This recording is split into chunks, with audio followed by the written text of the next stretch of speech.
Hey, everybody, welcome again to the Enterprise Mobility Roundup podcast.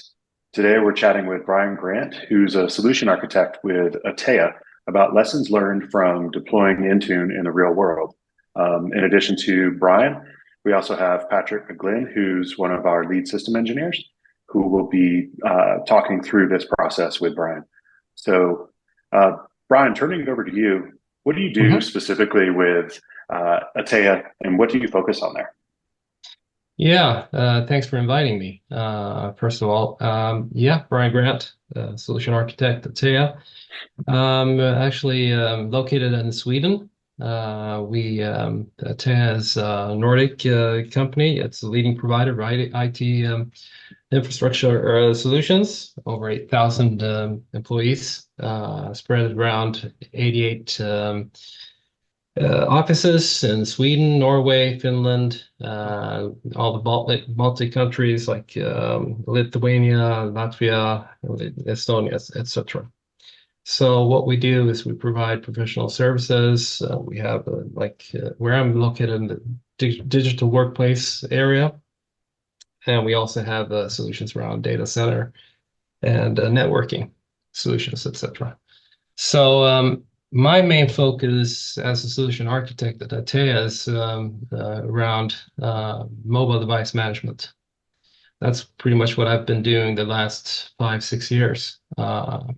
Prior to that, I was very much into Windows deployment with SCCM, etc. So my focus right now is, you know, providing solutions to our customers. We have both public customers, we have private customers in different areas. And the last 2, 3 years has been really a lot focused around frontline workers. So that's what I've been doing. So, Brian, thanks for that. I appreciate it. Mhm, So, I mentioned we're going to be talking about Intune today, mhm, and a little more framing around that. I think what we'd like to talk about is why you've heard people are moving to Intune, what sort of device types the folks are moving to, what are the role mhm. types that you see using Intune, and how common is it becoming versus some of the other MDMs you've worked with. So, yeah, I think I'd Yeah. like to hear a little bit more about that. Okay. Yeah. Yep. Obviously, Microsoft has made a lot of progress in that area. Especially a lot of the customers that we have here in the Nordic countries, they are Microsoft heavy, with the licensing and everything. They have the Microsoft 365 license, E3, E5s, F1s, F3s. There are a lot of people, they're looking at cost, of course. And a lot of these customers, they've already had another MDM. They probably had Mobile Iron or an AirWatch, and etc. So what's happening now, what we're seeing is that they're looking more to Intune, of course, because you have the features that are provided there pretty much is on par with most of these other providers. And in some instances actually are ahead of these providers as well. And so what they're looking at is kind of consolidating into one product or to one provider, and that kind of triggers a lot of migrations for so to speak from a lot of our customers right now. Are you seeing that these customers already were using Intune or Endpoint Manager to manage their workstations and laptops, and now they're bringing mobility into that space? Or is this more of a new install, usually with mobility plus Intune? Yeah, it's both ways. Actually, the what we're seeing is with the mobility part is they manage their Windows devices, of course. A lot of these companies and the public sector are getting more aware of the security breaches, with the mobile devices. They're kind of looking at how do we manage these devices more efficient, and how can we get more control and also provide services that would benefit the end users. That's, I don't know, really it's 50-50. Mhm. Some of them already have, of course, they've managed their Windows devices. they want to manage their mobile devices, and they're seeing why do we use 3, 4 tools to manage the same, we can have everything in one, like the unified endpoint management. Yep. That's what they're kind of striving towards. So mobile devices is basically what they're getting more into that, I think. They're seeing the benefits of managing devices right now. And especially in the different spaces of the frontline workers, that's kind of triggered a lot. That's why I've been having some contact with you guys, looking at different solutions that probably Intune might not be able to provide fully, and the other mobile device management solutions can't even provide that. So I think BlueFletch is one really good tool together with Intune as well. Nice. So I know you mentioned some cost savings as a big reason people are jumping to Intune. What are the other like perceived benefits or advantages that you see customers being able to take advantage of when they jump to Intune? Are there other things that are drawing people, or other features that out of the box with Intune you think are nice to have? I think since Intune has the wide range of the different the possibility to manage different platforms, that kind of draws their attention. Of course, lately, as you probably heard about, or previously, with managing Macs, it's Microsoft have been like, okay, just use Jamf or whatever if you want to have a more advanced management, but the customers have actually been requesting Microsoft, you have to step up here. Now you have to do something about this. We want to have Intune to manage it. We can't have like 2 or 3 different tools. Yeah. So I think that's something that kind of has made it bigger or more requested. I think the other thing that I'm hearing is just the tighter integration with Microsoft, as you called out. They already have the licensings, but if you're using Microsoft apps or conditional access policies or ID, there is tighter integration there, which yeah, it's all the security thing, with all the security solutions with Entra, you have Azure, you have everything integrated into the Entra ID. That's benefits of as you said, conditional access is one big thing, of course, and what Microsoft has been doing with on the shared device mode part is also a big thing, that they've have the integration with single sign-on and for the shared devices. So you can see on the Apple devices, you have iOS, you have the Mac OS as well. I think they're pretty much on par with all the other providers. That's what we're seeing right now, and a lot of these customers are asking for, can you help us get started with Intune?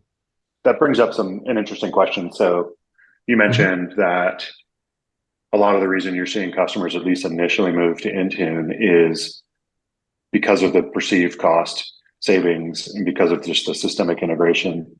Yeah. And the decisions are being made maybe more at a fiscal level than necessarily a practical day-to-day on the ground administrative level. How are you coaching your customers when they're making that move, say from another MDM to Intune? Is there like a playbook you run through with what to expect when you're moving, or is there a framework that you use, like a common questions that they're going to be asking that you have to be prepared for? I'm just curious from the perspective of as they're making that move, what do they need to think about? Yeah, we that kind of depends, because we have such a range of different kind of customers. If you go to the public sector, they have kind of different challenges. So it all depends on what kind of tool it is they're using today, and and where they're going and what advanced level they are on, because some of these customers are they're managing their devices on a really very basic level.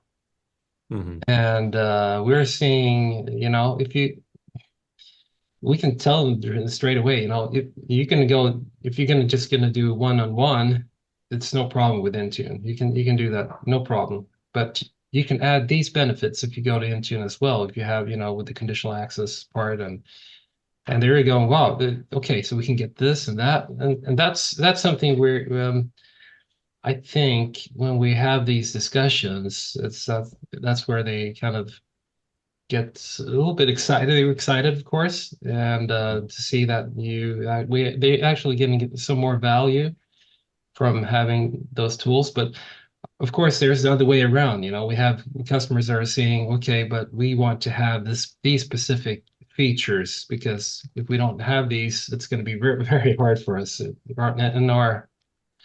the in the scenarios that we have, or the use cases. Yep. Mhm. So I think we're going to stick with SOTI on these use cases, but let's go to Intune on the other use cases, and we'll see what happens in the future with Intune, if it's going to develop a little bit more into that direction that we can actually meet up. So uh, yeah, I think it No, depends that on the consultant that is actually delivering this as well, or the team that is delivering it, depending on you know who it is. okay. Yeah, no, that makes sense. Mhm. So let's take a private customer, for example. Would Mhm. you say there's one question that they're always going to ask, or is it, is there a biggest hurdle, I guess, if you had to identify one, for example, you think you hear more than any other? Yeah, so I think from an Android perspective, what I hear most is um, how can we deploy applications that are not in the Play Store to devices? And I think that's a big a shift in the way companies have to think about Android management. Intune is very much aligned with the Android enterprise standards around pushing things through the Play Store and getting away from the sort of the functionality that SODI and Workspace ONE have done for years with installing APKs and doing that from an agent and pushing files. And it's definitely a shift in thinking of how you deploy software. And I think that's probably the biggest hurdle. There are questions around that I hear. And then I think the other Absolutely. one, Brian, you touched on it earlier, was organization of devices inside of Mhm. the EMM. Um, Mhm. Workspace ONE and SODI have a very good tree structure and folder structure and all these dynamic assignment rules, and I found those are pretty easy to use. But Intune, it takes a lot more work to get those groups populating, and it's a lot more difficult to view the structure of how your devices are Exactly. segmented. And yeah, Brian, I know you Yeah. talked on that earlier. You might have some more to add. No, but that's very true. And you touched on the application part is probably one of the biggest ones, I would say Hmm. as well, when you're saying it, because a lot of these customers are used to, or actually the ones that deliver the apps, they're still in the mode of, delivering APKs. Yep. They don't have them in the Play Store. There's, they're customer specific apps. They don't provide them through the managed Play Store. So Well, that's true. That's actually one of the biggest ones. But delivering apps any other way than the managed Play Store is it's not possible really in Intune right now. mhm. That's just the reality of it. And because Microsoft has decided, they're going to go with the Google standard, 100%, Yep. and that's the way it is. So does that Yeah. mean a customer is stuck at that point if they have to deploy an application through the Google Play Store, but say, for example, their vendor is not able to supply the application that way? What are the workarounds for that? Or are they can't use that application anymore? The workaround is pretty much that the vendor has to, they really pretty much have to look at the more modern way of using apps. And that's the way the Google they want them to go Hmm. with the Play Store. So they're pretty much forced to go that way because the customer is demanding it. Yep. And if the customer is not going to get that from their vendor, they're going to go somewhere else. Yeah, I agree with that, Brian. There, if a vendor gives you an APK and you try to upload it, it's going to say this APK Yeah, is blocked it's already, because it's already been reserved by namespace, yeah, and you're not going to be able somebody to else. do your one-offs.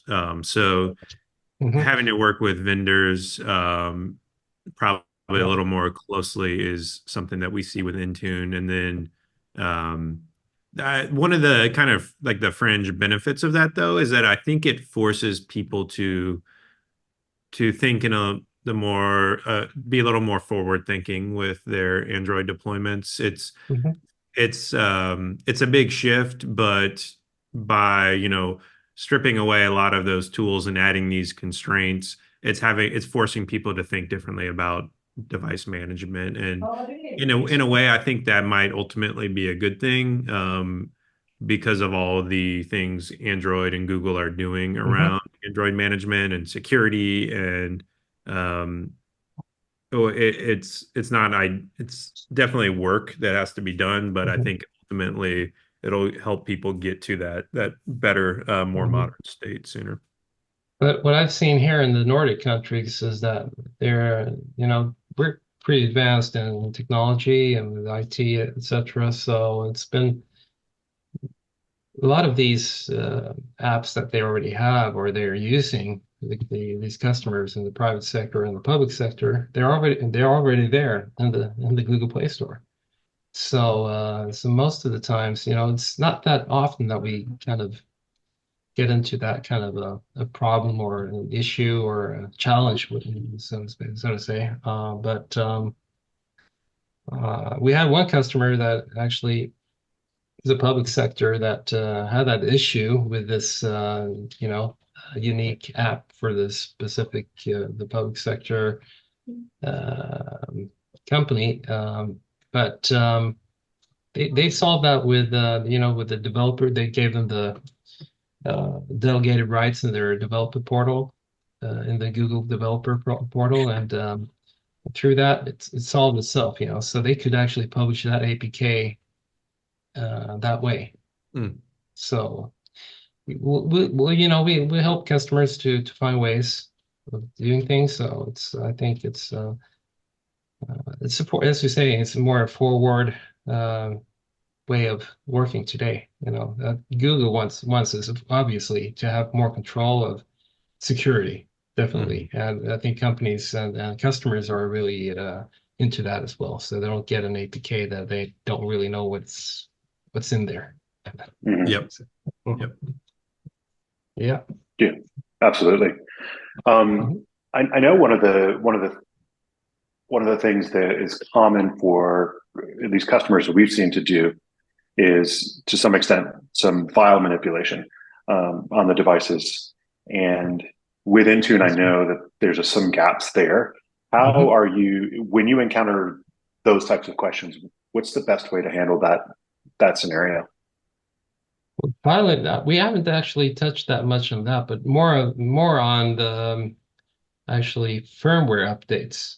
Mm. That's been a big challenge, and we have a lot of customers, not a lot of, yeah, we have a few customers that are using Honeywell devices, Mhm. and for doing that, it's not that it's really super basic in Intune. You can't do any like maintenance window thing with those firmware updates. You have to when you do the assignment in the OEM config, you have to do it straight away, for the updates, and it's not good. So in those cases, then we have to turn to like for Honeywell, they have the what do you call it? Operations intelligence. You have Mhm. to go with that, and that's an extra license. So Hmm. you see there are some challenges with it. I know Zebra. there's a good integration right now with Zebra and Intune, but still they're lacking some stuff regarding the file distribution, firmware updates, etc. So that's something that I think they can improve a lot more on. Yeah, I agree with that, Brian. I think especially from a timeliness, being able to deliver those OTA updates Hmm. or firmware or OS upgrades or even application updates, being able to do that in a timely manner is extremely important for workforce devices because you need to limit that outage time. You need to know a device is going to be Yeah. operational for a shift or a worker. And Intune does, I think, lack in that area a Hmm. lot because they are at the mercy of either the Google Play Store or these add-ons you mentioned, like Honeywell's Hmm. Operational Intelligence or Zebra's Hmm. OTA solution, and those add-ons help, but just being able to deliver things at an exact moment and get the result and feedback is one thing that a lot of customers I think are going to be in for a surprise if they're used to Yeah, the way Sodi and Workspace ONE used to drop it's things and go. yeah, it's a surprise for them sometimes, and they know what they're getting into, but they can, due to costs, and as we were talking about before with licensing costs, etc. So Yeah. they're willing to make that sacrifice for a Hmm. while because they know Microsoft will meet up with better uh, features for that. Yeah. Reporting is one part that is kind of lacking big time, I think, in Intune. But they're picking up there. They know they have it on the roadmap. Reporting is going to get better. That's Yeah. what I'm seeing at least. It's has some improvement to make there, definitely. Yeah, I've seen customers have to build a lot of their own custom reporting Yeah, out of that's Intune. what you, yeah, that's While, what you yeah, need to do. I mean, there's the graph APIs and Yeah, those are available and have data, but Microsoft doesn't have a great out of the box dashboarding or reporting layer. So it's that's very true. much API driven and sort of It custom. is. Yeah, and Yeah, I you have think to have. as you called out, Brian, that's something that I Mhm. think they can easily add in the future. Definitely. I As think you have part to of it. have the developer skills. That's something I'm lacking. I don't have the developer skills. I have to rely on my colleagues that are pretty much developers that can do those API calls and graph API things with scripts, PowerShell, whatever. But yeah, they can make a lot more improvement there, definitely for Microsoft's part. So from a resourcing perspective, if you're the customer, Hmm. and you are moving from, say, a Workspace ONE or a SODI over to Intune, because of what we just alluded to from a reporting perspective and um, getting everything set up might be a little bit more dev heavy. Are customers Hmm. having to reconsider who that previously was doing the MDM side of things? Do they have to round out that staffing at all, or is it just a matter of training? Um, yeah, I'm thinking from a resource perspective, if you can service your devices on Intune with basically the same headcount Resource. resource mix, or if you need Yeah, to be thinking about what skill sets might not be there.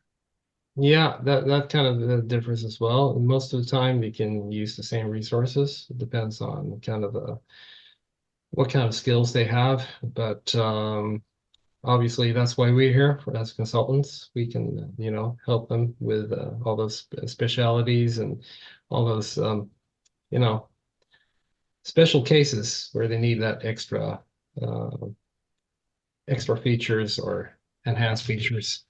Mm-hmm. And but in most times, they can, keep the same resources. And I haven't really seen that they've kind of had to or was needed to cut or any resources, or they could cut any resources, but I think they could go with the same ones. That's pretty much what I've seen. Wait, yeah, Getting, go Brian, ahead. you mentioned, or we talked about, Graph and running Microsoft Graph and running APIs to build the reporting. Are Hmm. there any other tools or tricks that you have found that can make life a bit easier with Intune? And Definitely. I'll just queue up one example that you and I have talked about in the Yeah, past. And there was a company based in, I believe, Scandinavia as well that specialized in migration, MDM migration from one MDM to another. And I think it's uh, a company you've worked with in the past, if I'm not mistaken. I'm blanking on their name. um, Wasn't there a tool to help seamless migration over to Intune? yeah. I'm trying to remember exactly which one that was. Gosh. Yeah, I forget as well. I know we, as BlueFletch, have a process that we can help apply, I know but which. Yep. it Yep. is really limited to just Zebra devices at this time. I think the tool is EBF Onboarder. Is that right? Yeah, ABF Onboarder. That's the Yeah, one. yeah. I think it's a German company, actually. Oh, okay. It's a German company. Sorry. Yeah, no problem. Yeah, it's that tool is something that we've used at some of our customers to do that migration, and they have a good. It's a good way of. I think they support migration from all the major MDM EMMs today to go to Intune, and also actually the other way around. But Hmm. most of the customers are going towards Intune Yep. right Yeah, now. I would say more than half, maybe even 75% of new customers we talk to engage with us Mhm. because they are moving to Intune, and either they have anxiety about it or they have concerns about it or they're looking for enhancements on top of it. And Exactly. that's, where our BlueFletch launcher comes in, is just Yeah. trying to improve that end user's experience on the hmm device. I think hmm of, what BlueFletch offers is what, users see and touch and feel every day when they're on their device, to make that a smooth experience. And then Intune is kind of the guy behind the curtains pulling all the hmm strings and pushing the software. Yeah. Are there Yeah. other tools, I think, besides what BlueFletch offers and all of our SSO and device finding stuff that you see as a good fit with Intune? Not at the moment, actually. Mm, No. I would say, you remember we're discussing about the possibility to the renaming of Android devices. yep. Yep. We have a whole bunch of samples where we're using Azure Automation accounts Mm, or an Azure Automation process for and the scripts for renaming devices or doing whatever you need to do. And we're actually when we're utilizing the Graph API. mm, Uh, and we had a big customer that we actually did this with. They wanted to have depending on the location of the devices, they needed to have like a naming standard that was, connected to those specific sites. And by using the script that we developed together with Azure Automation, we were able to do that. So, like within an hour, the device was renamed according to the enrollment profile that was used in Intune that was connected to those specific sites. So there are tools that you can use within Microsoft Sphere with as we were talking about with Graph APIs. yep. And the Azure automation, I think, is a great thing to use as well. Yeah, it sounds like there are resources available. It's just, do you have the hmm right skill sets to take advantage in it? Exactly. From what we've seen, it's scripting, it's hmm API experience, Yep. um, a knowledge of the Android enterprise and Yeah. how Google is pushing things. And I think, combination of those tools can allow Intune to work for you, in hmm my experience. But Yep. um, it's also not as out of the box as easy just to click through as like a hmm SODI Workspace one. And that's just my Yeah. experience. I know Intune's Yep. working on that, but Exactly. I think it takes a bit more experience with that Yeah. ecosystem. I'm coming from the Intune side because that's where I was introduced into MDM. So Mm. I'm kind of biased on that, but I've been working a little bit with SOTI with Workspace ONE. I've seen how it works with Mobile Iron, and especially with SOTI, it's very, very specialized into the uh, frontline worker space, where you have the Android specific things, and Yep. it's a great tool. Nothing to say about that, but we have this large customer that actually they kind of they're looking at both of them. They're saying, well, we're going to manage a whole bunch of other things in Intune as well. So Hmm. why not manage the frontline workers as well there? So we've actually created solutions for it to work, but then we have to have those things with the developers to do certain things. And that's what's needed, pretty Yep. much. Yeah, I definitely see the desire to want a single pane of glass to manage Yeah. all of your devices. Hmm. Um, One licensing cost Yeah. for all your endpoints, be that Yeah. laptops or Android Yeah, but devices. at the same time, it's not the same people that are managing the entire fleet. There you have one team that's managing the Android devices, one team that managing the iOS devices, and another team managing the Windows devices. Yep. So that's a natural thing because they've been used to having different tools for different teams. All of a sudden, they're going to have the same tool, but that's one good thing with Intune as well is the possibility to do the RBAC, role-based access thing there where you can actually delegate certain things to local IT, but they don't have to have the entire and Intune administrator role. They can have Mhm. like a specific roles you can create there with scope tags, etc. So if you can use that or know how to use it, it's a great way of delegating tasks to service desk, etc. Ryan, have you just learned the ins and outs of Intune just over years of experience, or have you found any good like training resources or courses online to help with this? Ah, both. I think most of it is what I've been kind of learning myself, Yep. together with my colleagues. We have a Mhm. great team where we collaborate and have sessions together. We kind of share our experiences and within Atea, and that's a really good thing. It's not just our local office here. We kind of share with the entire, at least in Sweden.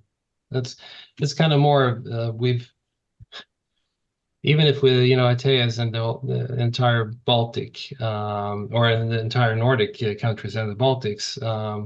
We tend to collaborate with our own peers, like within our country, but at the same time, Atea is kind of pushing more for a one Atea. That's been their way of thinking and working now the last 2 years at least, to try to think a little bit broader, to get help from your colleagues wherever they are and kind of help each other. Yep. And from my perspective, it's been uh, from my when I've everything that I've been doing is more or less what I've been learning myself, but at the same time, I've had a lot of help from colleagues, of course. Yep. Yeah, I think There's, hmm my 2 cents on that is hmm uh, I've found online training materials, but most of hmm the content seems to be focused on Windows hmm management and less on exactly. the iOS or the Android side. I Hmm imagine that will change as they're taking market share of those Android devices. Um, hmm but I've felt that there was a bit of a steeper learning curve for me just because I found less content specifically around Android, which is where BlueFletch focuses. So it's more Yeah, of me kind of learning as I go on the tool. But yeah. Exactly. That's since we're one of very close partnership with Microsoft. So we have those resources as well from the product team and the product group. We have monthly meetings nice. bi-weekly meetings with a contact there that kind of we can, ask questions. We can get, straight answers directly from the product team. So that kind of helps as well. But not all companies or partners don't have that kind of a Yeah, benefit. that's a big advantage for sure. Mhm. Yeah. So I think, maybe in closing here, what we're hearing is the march towards Intune is not going away, both from a perceived cost perspective, but then also probably from a security suite side of things as well. The CISOs in these organizations are going to be looking for something that's more streamlined and more systemic in terms of integration, easiness of management.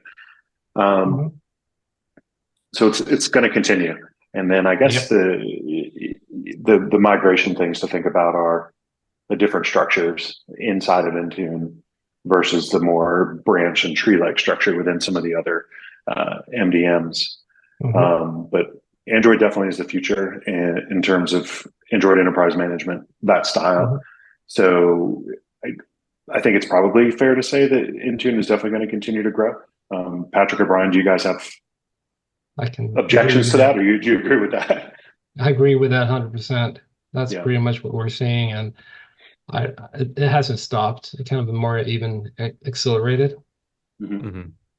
last couple of years since Microsoft has made a lot of great strides in providing new features and enhancing features within Intune.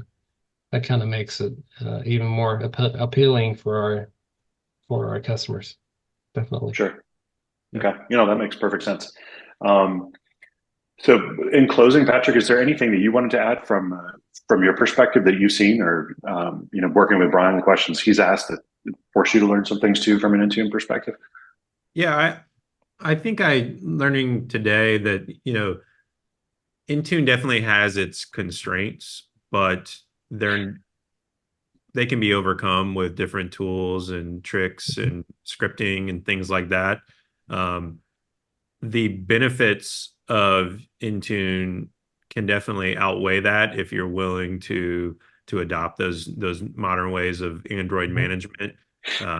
The deep integration with Intra ID and other examples with like conditional access policies Yeah, and Mm-hmm. shared device mode and single sign-on to Microsoft apps. I think it's definitely why people are moving that way. They're fine with the constraints. They either have ways to work around it, or they're confident Microsoft's going to make changes in the future to make their life a exactly. little bit easier. Mm-hmm. And ultimately they're looking for that single pane of glass to manage all their devices. So yeah, I think it's definitely going to keep growing, and we're going to keep hearing more and more requests to help with Intune management. Yeah. Thanks for that, Patrick. And so, I think, in terms of where we are now, we'll just expect this continue to grow. And like you said, Microsoft is probably going to continue to mature, make the product more mature and Mhm. add features to it based on what they're hearing from, folks like Atea and Mhm. Brian and your team, but also from end customers as well. Exactly. So, I think what we can say is expect to hear more about Intune going forward. And if you do plan on adopting it, plan on a bit of a learning curve, but it's not something that isn't insurmountable or something that can't be overcome with some of the other tools that we discussed. So I think for today, I'd say thanks again for joining another episode of the Enterprise Mobility Podcast. And make sure you reach out to us with any questions that you have about what you heard today or any other subjects you have on MDM or endpoint management. Thanks. And thanks, Brian. Appreciate you being here. Yeah, Yeah, thanks, thanks for Brian. having me. Thanks.